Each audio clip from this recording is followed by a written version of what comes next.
Dr. Laura, we are so excited to have you on. We're going to jump straight into it with our first question.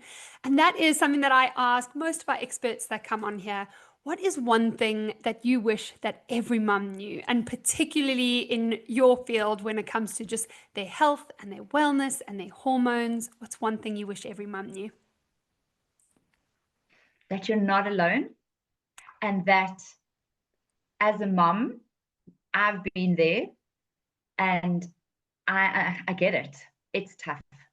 And I think the biggest thing, knowing that you're not alone, is knowing also that you can reach out to other moms and to health professionals who have studied this, who have experienced this, and you can get help. As simple as that. It seems Yeah, so because simple. sometimes, but we think we have to keep it all together Mm. often. Moms have this, I don't know where we get it from, but we have this idea that in order to be a good mom, we have to have every box ticked, and we have to have all the checks in place, and we have to know everything, and our children have to be a certain way, and they have to eat all their vegetables, and they have to sleep when they're supposed to sleep. And we're supposed to love doing all this, and we're supposed to do it with a smile, and we're supposed to be able to know what this is because we have this thing called an intuition, and that means we should know. And therefore, we shouldn't be asking for help, because if we're asking for help, then we don't know, and then we don't have it all together, and then we're not all okay, and then everything falls down, and then, oh my goodness, maybe my children are not okay too. And Mhm. so there is often this big, I don't know, there's like a misconception, maybe a stigma attached to asking for help. And I think the biggest thing is that it's okay, you're not alone. And most women experience a myriad of different experiences, and mothers especially different experiences and symptoms, and it's okay, we got this. I love that. I love that. And I also find, obviously in the work that I do, it's so different to what you do, but it all is in supporting women. And I feel like what you've just said, that key ingredient is in you're not alone. Ask for help. It opens this whole world of vulnerability, and it allows us all to not be okay through that. So I love that advice.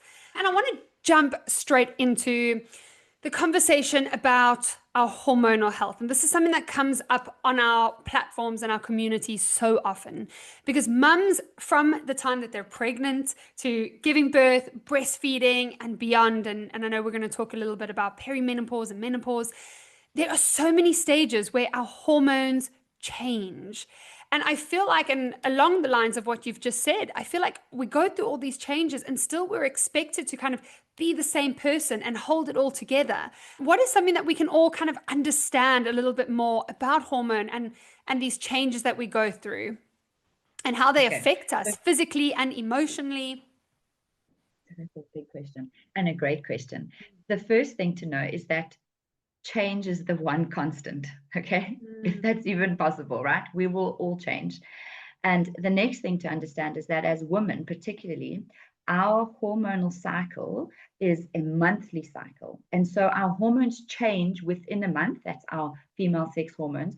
But those are not the only hormones that govern us and how we feel and how we sleep and how we react to situations. We have other sets of hormones as well, like our thyroid hormone and our insulin, which is a hormone which can determine our weight and our cravings and our sugar levels and so on. So we have monthly cycles, and that's different to men. Men normally have a 24-hour cycle with their hormones. So it's so important as women to understand not only do we have a change within the month because our cycle is split into two halves, and then in each half there are two phases, but also as we age and as we go through life, we have different hormonal shifts. So the biggest one is puberty, that we know to start. That's when we can start to notice changes, as many of us would have experienced as women. And then the culminating in your first period. And even from then, it can be tricky. Sometimes that period is regular. Often it's actually not. It's actually more common for it to be irregular, and that's okay too, to expect it and to know that. Then once we're a little bit older and kind of more in our 20s, generally things have stabilized hormonally with our cycle. And then sometimes we look at having a family, we fall pregnant, and then our hormones change again. So within pregnancy, there is a massive shift. And straight after pregnancy, when we give birth, there is another big shift, because then there's a huge decrease in the hormones that we've had while we're pregnant. And then that time postpartum, while we're breastfeeding, the more shifts of different hormones that are increased, certain hormones that are decreased. And then that changes again when we're reestablishing our balance to get our periods back. And then after that, we hit about our 40s, and then our hormone levels start to change when they decline. And that often happens gradually. And there's a period of like 10 to 12 years where we have this gradual fluctuation and change in our hormones, and we call that perimenopause. And that's leading up to our last period. And our last period is when we start to hit menopause. So actually 12 months after our last menstrual period is when we say we're officially in menopause. And that is when a lot of women often would have experienced that transition phase up to that place. And then from our last period, a lot of changes. So a lot of things happen throughout a woman's lifestyle and life cycle, I should say. And also within that those changes within your monthly menstrual cycle, your mood changes, your sleep changes, your capacity to cope with life, that bucket of patience, that changes even within your monthly cycle. And that often is determined by our hormones. So it's a broad answer. The more specific answers would be about which hormones and what do they do. So I don't know if you want to go into that, which we can do. We can look at what happens in the monthly cycle, or we can look at something specific if there's something that you want to know specifically. Yeah, well, I would love to. I mean, I just want to recap on a few things that you've said, because I think they're so, so, so important for people to understand. Firstly, that change is the constant. I mean, isn't that the truth? That the only thing that is constant is the fact that we are changing. And I feel like so many of us hold guilt and hold these stigmas and I mean, the amount of time so many of us have been called crazy or this or that, or highly emotional or whatever it is that you're going through. But this is how we need to approach it, and we need to learn to work with our hormones. And then something else, and I know our bus mum audience will all be listening to this. And I think, whatever you are doing with life, whether you have a business or you're raising your children or you're working for somebody, that idea that women have a 30-day cycle and men have a 24-hour cycle is crazy to me. And how we can kind of work with that. I would love to take the next step of how we can really shape our lives, I guess, to work with that cycle, that we're not expecting ourselves to do the exact same every single day and be on form with the same productivity and the same patience every day. And maybe we can help mums who are listening to really navigate their month a little bit with a little bit more ease, if you don't mind, going into that. Okay, that's a great place to start. So firstly, when we're going to speak about the average cycle of 28 to 30 days, that might not be where everyone's at. Okay. So some women might be having irregular cycles. And so it's going to be a little bit more tricky for them to ascertain where they are in their cycle. So I'm going to try and describe it and break it up so that it's a bit easier. So our cycle is divided into two halves. Okay. Let's say the first half of your cycle has two parts. So it starts with the first day of your bleed. That's cycle day 1. Okay.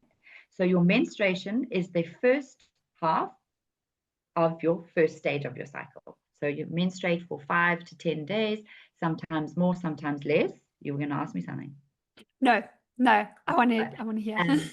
And after that, we enter the follicular phase. So once we've stopped bleeding, we then have a phase where our brain actually stimulates the ovaries to produce and to grow little follicles. And those follicles will mature.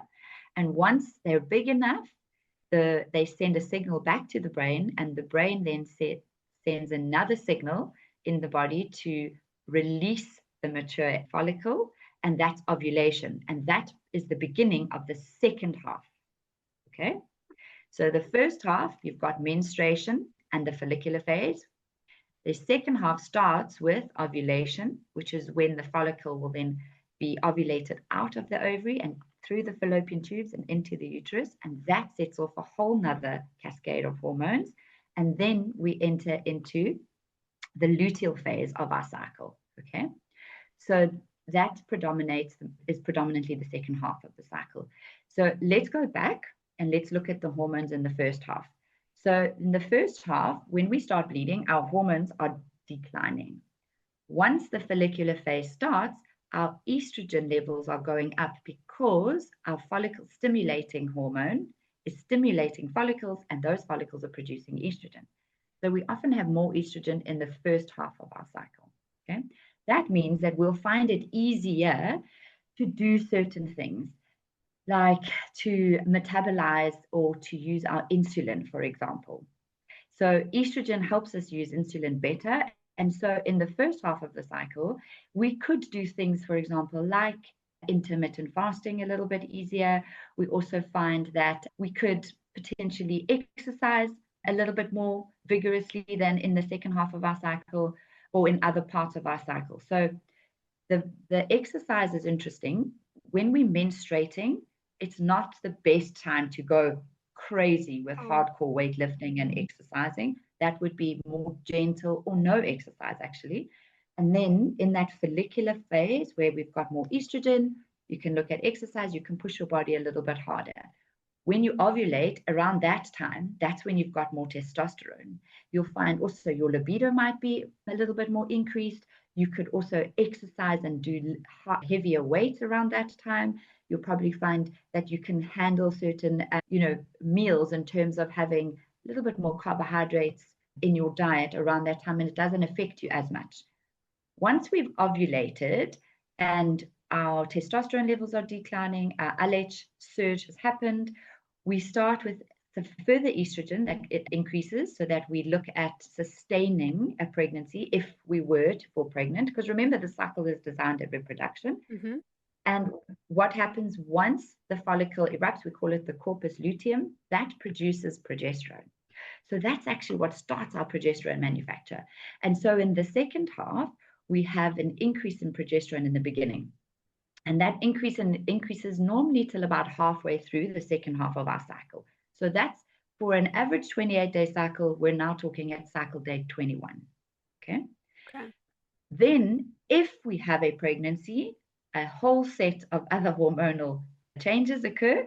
If we're not pregnant, then we have a decline in our estrogen and progesterone the week before our period, right? And that's often when we start to feel things like mood changes, cravings, sleep disturbances, irritability, all these things that we call PMS. It's our premenstrual syndrome. So before the period, the reason why we have those symptoms is because our hormone level starts changing. And in particular, our estrogen and progesterone are dropping. They drop, and what will happen is the lining of the uterus then falls away, and that's the beginning of our next cycle. That will be cycle day 1 again. So that's how the cycles link into each other, and that's where we see a lot of hormonal dominance. So for example, when we're in our second half of our cycle and we have more progesterone in the first half of the second half, you'll probably find that we're calmer. And we actually, for a lot of women, this is like our happier time. We've ovulated, we've had a lift in our libido, we're feeling a bit calmer, our sleep is good. And that, unfortunately, is about a week before those levels start declining. And so it's incredible to understand this, because you can understand how you feel differently in different times of the month. I have some patients that will say to me, I want to kill my husband once a month before my period. That's I me. actually That's me, Dr. Laura.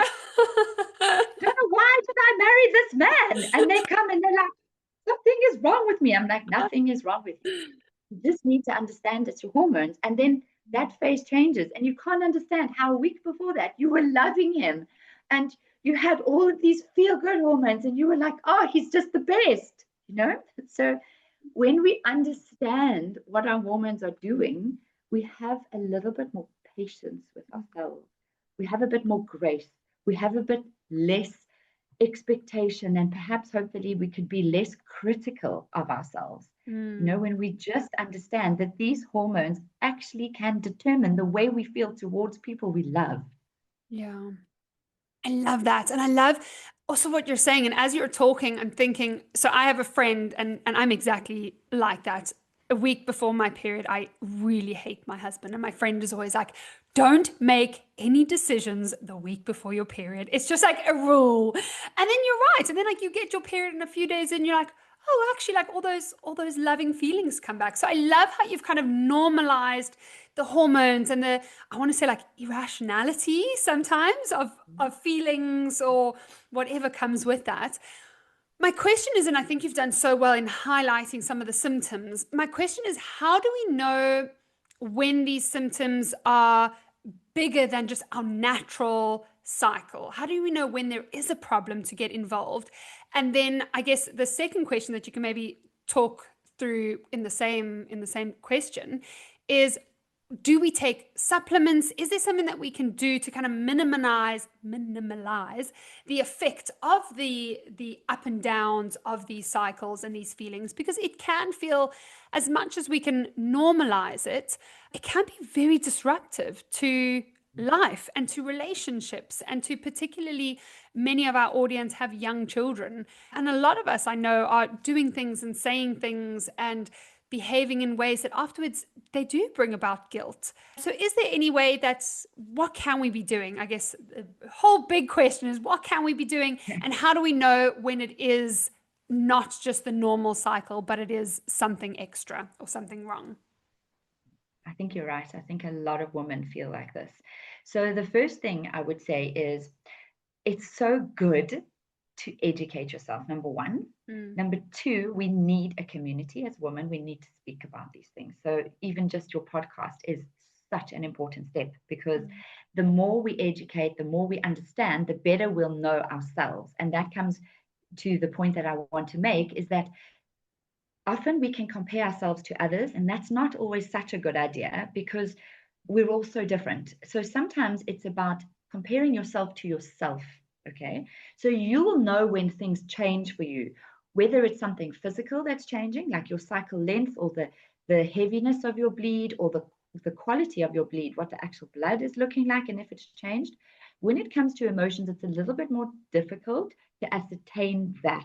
But that's what's so important, and where it's important to have somebody who walks this journey with you, like your primary medical contact practitioner, your doctor, whoever you see, because you don't often know the extent of the change. And sometimes, again, like a family member, somebody who's close to you, a mother, a sister, a husband, might be able to give you insight. But I think it's insight that you inherently would know. So, when you have a change in your mood and you're like, I know that I'm normally a bit difficult and a bit ratty before my period, but this is on another level. All of a sudden, it's not about me being ratty.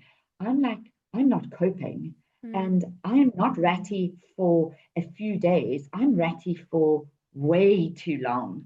And so sometimes it's the degree or the intensity of the irritability or the symptoms. Sometimes it's a change in what has been typically your normal and your experience. So sometimes, unfortunately, women start off out the bat with how do I say, like not an out of balance, but an overreaction anyway. So already you start off and things are not completely normal. And that would be very difficult for you to ascertain. That's why the more education you have and the more speaking you do, and the speaking to your healthcare provider is so important. But if let's just say you notice a change within yourself, then you have to ask yourself, okay, what has happened? Do I understand this change? Is it out the blue? Is it enough that I can potentially help myself? I know I've spoken to a friend of mine and she's looked at, taking something to help her sleep. Once she's sleeping better, her hormones seem a bit better. She seems to cope. Okay, where is this coming from? Is it since I've had little children? Am I completely sleep deprived? Is it because I'm having a difficult time in my relationship? Where are my stresses coming from? Because your stress determines your cortisol. Okay, so cortisol is your stress hormone, and it literally can have an effect on every single hormone almost, and it can be interrelated to all of them. And so it's so important that we have a bit of time to reflect, like, where am I at? What's happened? and where kind of in the scale of intensity am I? Then it's difficult to do this on your own, which is obviously why you spend time with your practitioner, right? Mm. But when I'm with my patients, I would obviously look at what are the causes of the stress and what is the appropriate response to that stress. So if somebody has an appropriate response, I'm like, okay, that's absolutely understandable. Let's look at lifestyle changes that need to be implemented. Okay. Mm. So things like, what are you eating? And what are you not eating that you should be eating? Okay, the obvious things. Let's cut out the foods that are not good for us. Let's not rely on sugars and highly processed foods and foods that are very nutrient, like low in nutrients. Let's look, and also let's be careful of relying too much on caffeine, because I think a lot of women can fall into that trap. And then we're actually so exhausted. And then we run this little hamster wheel of, I'm so tired, I need the caffeine or I need the sugar, and then I need something to keep going because I'm just depleted. And we're filling our bucket with things that are not actually nourishing us from the bottom up. And so we need to look at our diet, and then we need to think, okay, if I take out bad things, I need to put in the good things. So those are nutrient dense foods. So are we nourishing our bodies with our food? Are we looking after ourselves?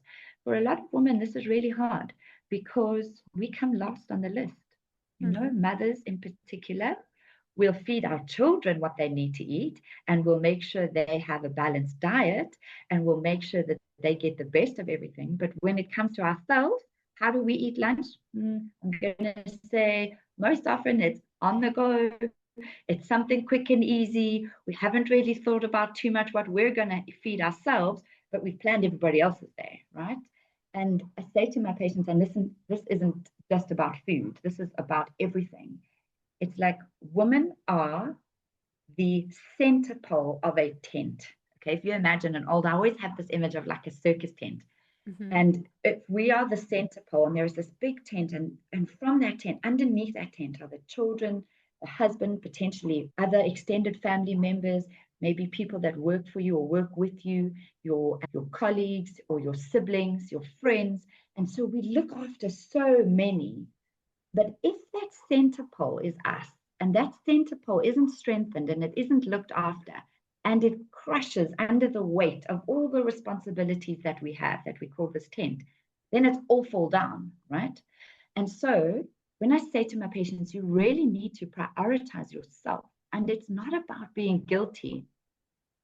Sorry, 1 second. I think, No worries. well, okay.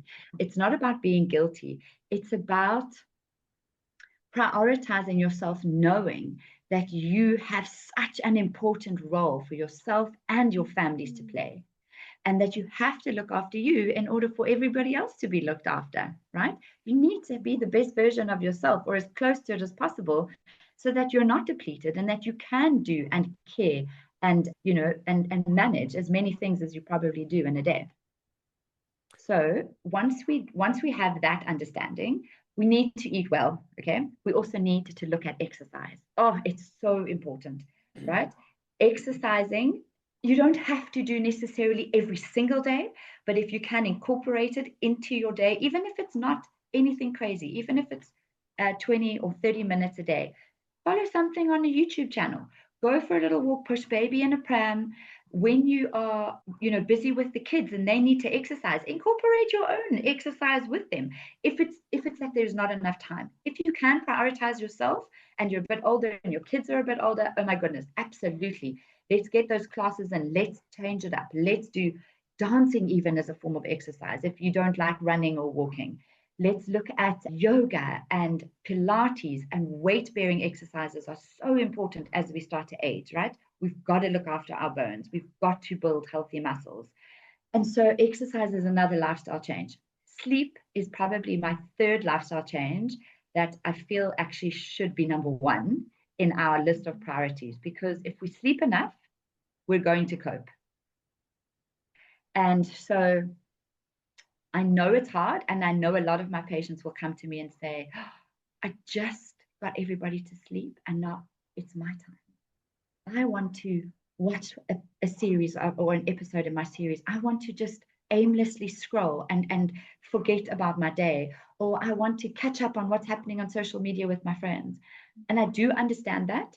And when your kids are really small and sleep is really so precious, rather gift yourself the half an hour or the hour of extra sleep than do those social media or screen time related things, or any other, maybe it's reading, or maybe it's knitting or sewing, or maybe it's something else that you want to do for yourself. And while self-care is so important and I'm an advocate for it, sleep trumps it. Okay. I So agree. sleep has to be king. Okay. So we've got to prioritize as much sleep as we can. And if it means on a weekend, like you've got somebody who can have your kids, maybe there's a parent or a sibling, you've got an aunt or an uncle who can look after them. Instead of going home and cleaning your house, go home and rest and sleep. Yeah. Like you have permission.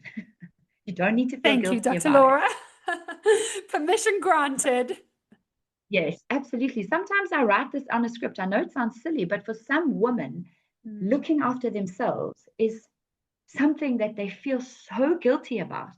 And I wish if nothing else that we could change that actually it has to be number one priority, because if that's number one, so many other things can happen and can function, and so many other balls can stay in the air. So then you asked me about, yes, tell me. Yeah, just you saying that, it actually makes me quite emotional, because the amount of women and mums particularly that I speak to and that I work with that have reached that, and it's crazy because we can tell them, and you can tell them, self-care, do this, do sleep, do exercise, and for some reason a mum will put her family first, will put her partner first, until I feel like we reach that rock bottom stage. And I've seen so many mums reach that rock bottom stage and realize that they need to fill their own cup first.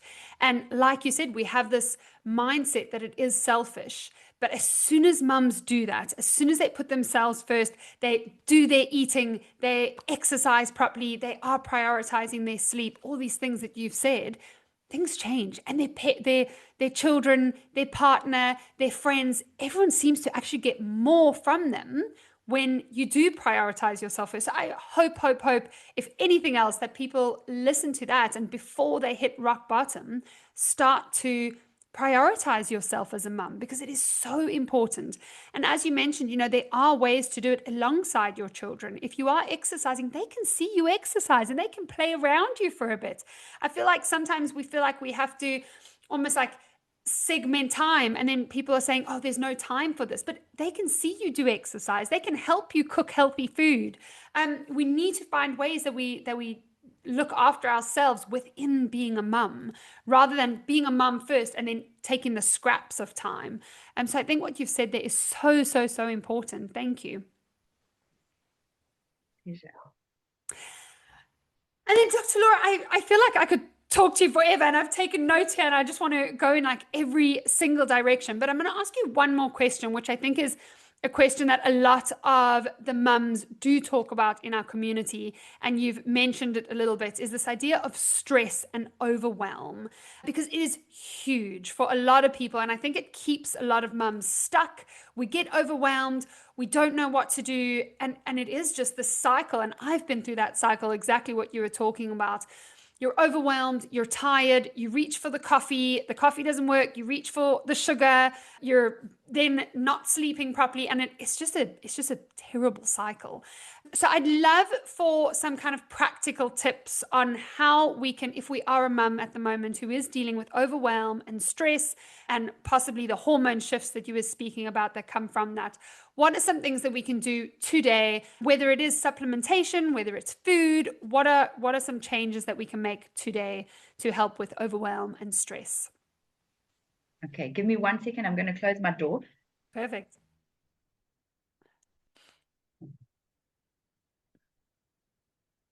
Sorry, my dog is barking and was just making a noise. Okay, No so worries. there's a stress. Okay, so let's talk about stress, right?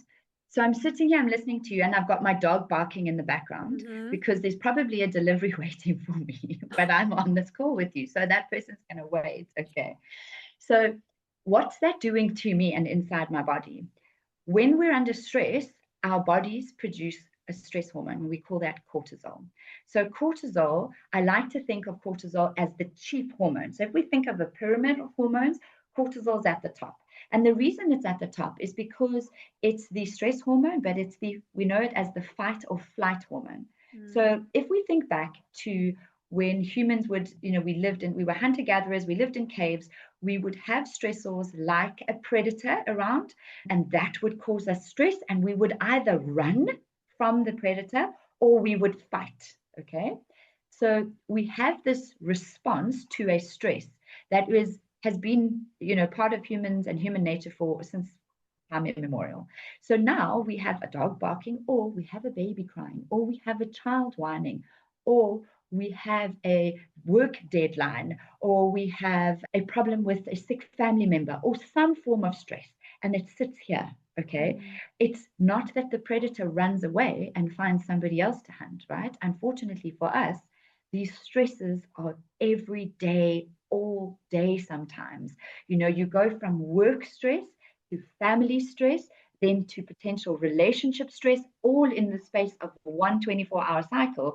And so our cortisol levels, instead of having spikes of cortisol levels and then periods of rest, our cortisol levels are spiked most of the time. Sometimes they come down a bit, but for the most part, our cortisol is being utilized and we're surviving on our stress hormones, right? And as a result of that, it has a knock-on effect. So hormones are all interrelated in that a lot of them have the same building blocks. So when you have the same building blocks, your body is going to decide if there is not enough building blocks, it's going to push it to the survival hormones, right? Which is your cortisol and your stress hormones. Okay. When it does that, it means that we often will have a slight depletion on other hormones. And that can be sex hormones like our estrogen, progesterone, testosterone, but it can also have an effect on our insulin levels. So cortisol can directly affect insulin, can also have an effect on our thyroid and our thyroid hormones. And so because of sustained stress, the knock-on effect can be, when I say like systemic, like it can affect any part of the body and a lot of different parts of the body. So that can affect our menstrual cycles, it can affect our sleep, it can affect our weight, it can affect our metabolism, it can affect our mood, our sleep, it can affect our energy levels, it can affect our hair. We can lose hair because our thyroid is being affected. So the knock-on effect of stress is massive.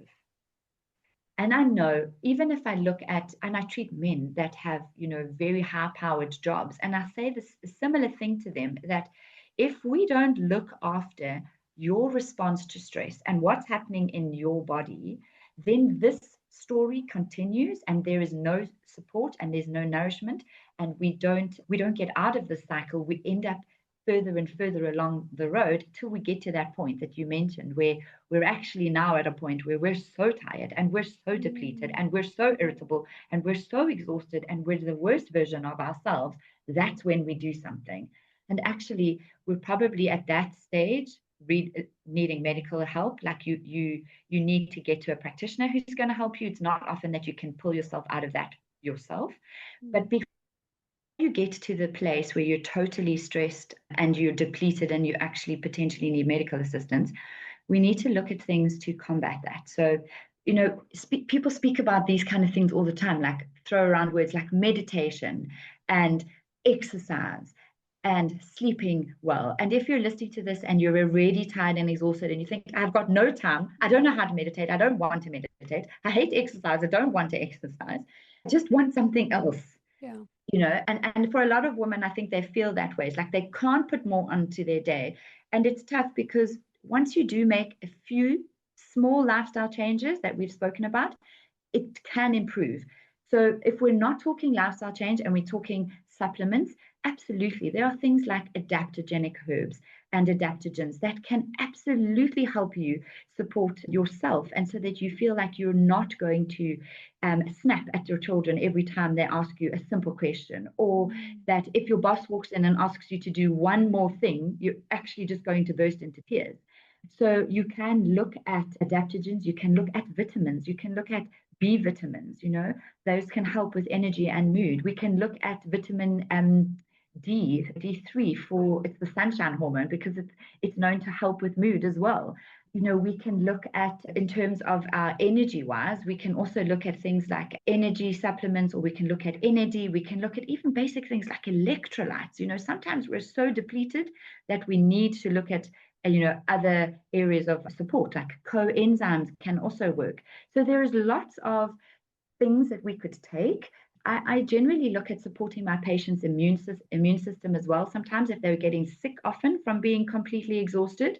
But in terms of nervous system support, definitely look at some vitamin support, look at some herbal support, look at exercising gently, look at eating well.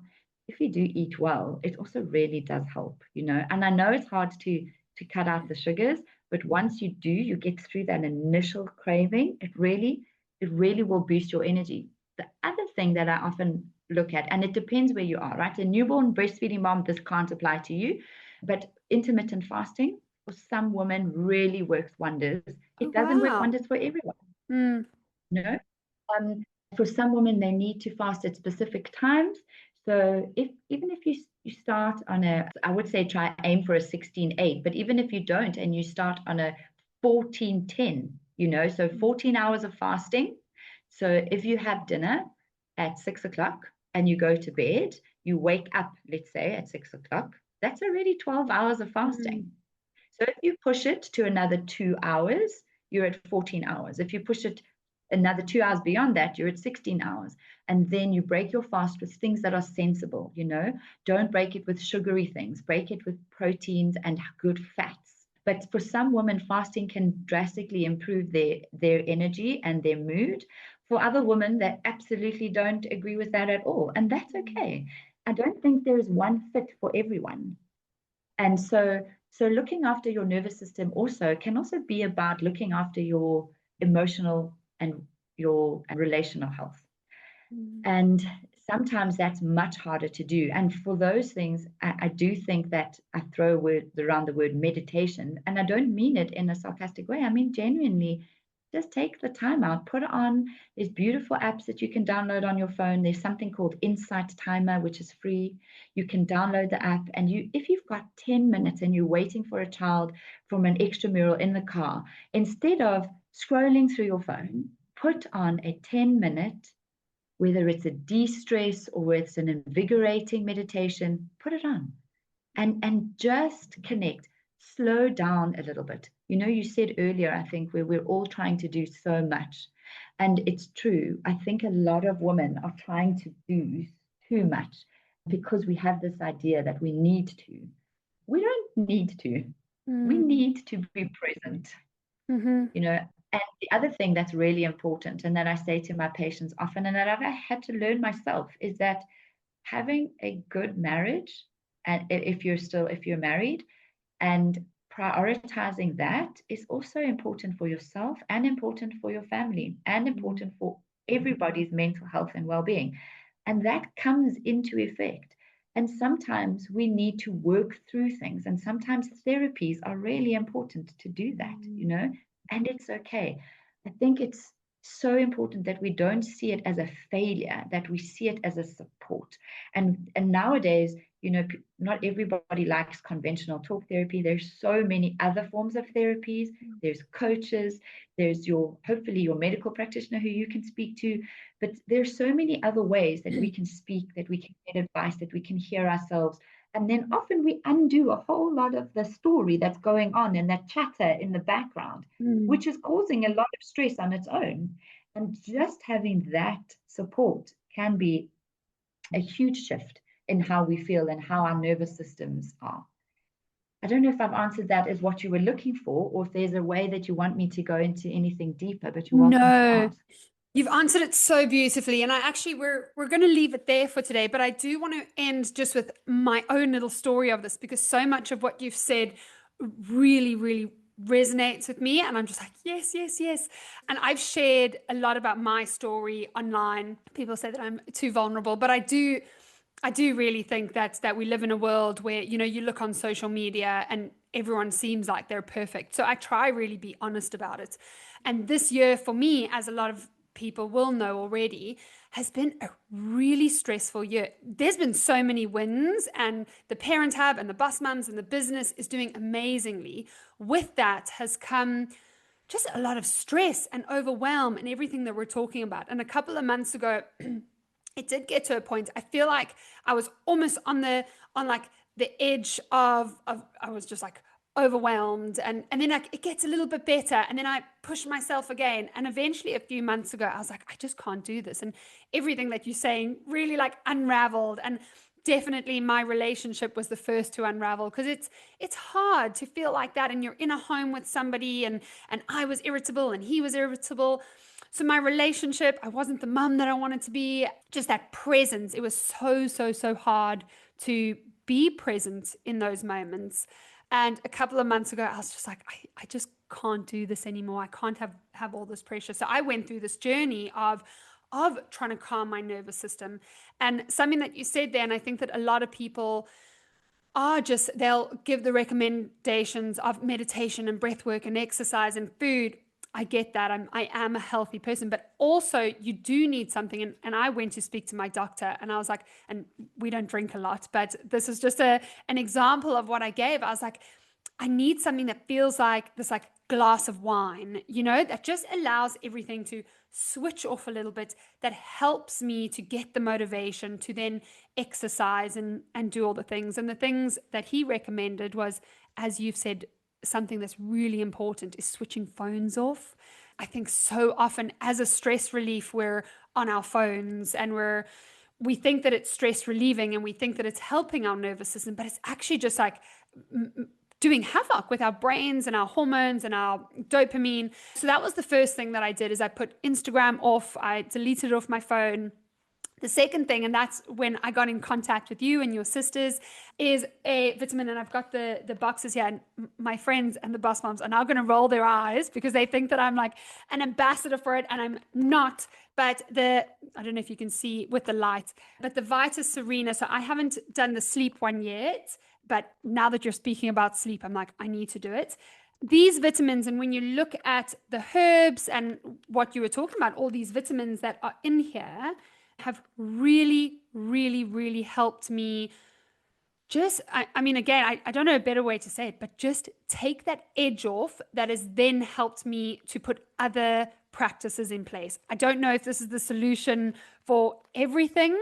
It has been a huge help for me, and I've spoken about it to all my friends. So that's what I did after the phone. And then, put those things into place. So I've now cut out sugar, which my family is shocked at, because I was a sugar addict. And I think I was definitely, I'm only 14 days in, so we're still very new to it. Wow. But it was exactly what you're saying. I mean, I was fueling up on caffeine and sugar, and I was forgetting to make myself a meal. And I can't even explain it, but it's this feeling of just constant rush. And I was like, I don't have time to do anything. And I think that's why I say these really helped to, I don't know what they did, but they just made me feel like things aren't as like rushed and chaotic as I thought. So then cutting out sugar was a little bit easier, because then I would stop for like 10 minutes to make myself egg and avo, or like the healthy things. And then exercising became more. And what else did I do? So it was phones, it was vitamins, and then there was like a real knockoff effect. Water, I drank a lot more water. I think because I wasn't eating sugar as much, I'd go to the kitchen and be like, what can I have? And then I'd just be like, let me drink water. So that helped. So I'm feeling so much stronger. And as you're talking, I'm realizing that it possibly just has so much to do with hormones that I didn't really realize. I just thought it was health, I guess. But hormones is like such a big part of that. It is a big part, and they're so related.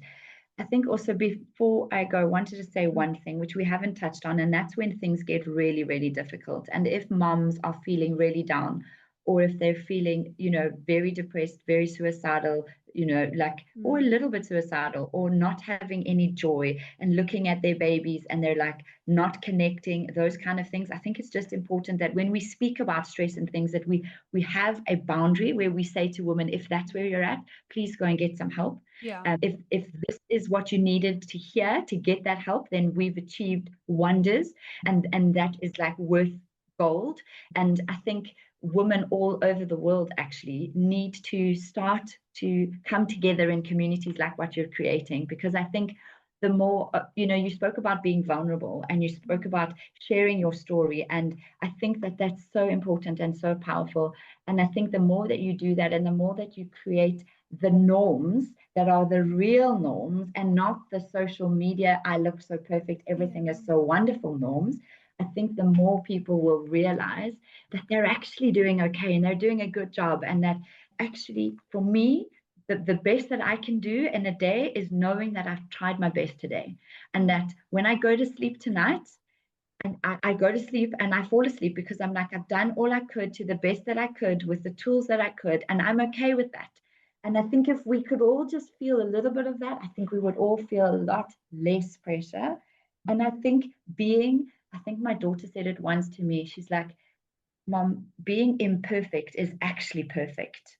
Oh, And I, and amazing. she's 16. And when she said that to me, I said to her, where on earth did you get that from? She goes, I don't know, Mom, but I think that that's okay. I think it's okay if we're not perfect. I think that is the perfect, is not being perfect. And so Wow. maybe if we all take that today into our days Yeah. and going forward, I think we might all be a little bit happier too. Exactly. And I feel like our conversation has really come full circle because you started telling us that we're not alone, and you are ending off telling us that we are not alone. So I love it. Dr. Laura, where can we find more information from you? Where can we follow you? Give us your Oh, Instagram word. handle. You're asking me things I don't even know. I'm so useless with all of that. But we need more from um, you. I know that the mums are going to want to follow I, you. Yeah. So tell us, where can we I'm, learn more from you? so my website's online. I'm at drlaurakela.koza. And then I am on Instagram. Oh, no, I don't even know what it is. I mean, I should know these things, right? My 16-year-old will listen to this and go, Mom, really? How did you Okay. not know that? Okay, I'll give you a I'll break. find it I'll and I'll Perfect. text it to you. I'll put it in Yeah. the link. Dr. Laura, thank you so much for your time today. It really, really has been a valuable lesson. And I hope that the mums learn this and go get the help that they need and do the things and put all the practices into place, because I Keep feel the like tech up. exactly, look after yourself, because our Excellent. hormones are, I feel like it's a skill to navigate and educate. And I've written down here what you said. Now I can't find, I made so many notes, but educate, find that community and compare yourself to yourself, nobody else. So you've just shared so many valuable things with us, and thank you very much. Oh, it's such a pleasure. I wish you a beautiful day forward. Look after you. Thank you, Dr. Laura. Goodbye, everyone. Have a wonderful day.